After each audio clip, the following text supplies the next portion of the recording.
கிறிஸ்தவ பிரிட்டானிய அரசாங்கம் நம்மை அடிமைப்படுத்தி நம்மை சுரண்டுவதற்கு முன்பு வேர்ல்டோட 25% ஜிடிபி நாமங்கய்யா. நாட் ஒன்லி வேர்ல்டோட ரிச்சஸ்ட் கண்ட்ரி மட்டும் கிடையாது, வேர்ல்டோட ரிச்சஸ்ட் கண்ட்ரி, ஹையஸ்ட் ஜிடிபி, அது மட்டும் இல்ல 25% ஜிடிபி.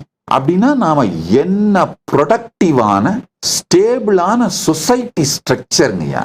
சிஸ்டமேட்டிக்கா நம்மள மூளைச்சலவை பண்ணி நம் சாஸ்திரங்களை அழித்து நம்முடைய வாழ்க்கை முறையை சிதைத்து நம்மளை பத்தி ஒரு லார்ஜ் அட்ராசிட்டி மெட்டீரியலை உருவாக்கி தொடர்ந்து தலைமுறையா நம்மளை மூளைச்சலவை செய்து விட்டார்கள்.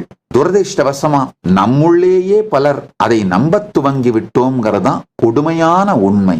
ஆனா சனாதன இந்து தர்மமும் மனுஸ்மிருதியும் இன்று உலகம் எதிர்கொள்ளுகின்ற எல்லா பிரச்சனைகளுக்கும் தீர்வு, நேர்மையான தீர்வு. இதான் உண்மை.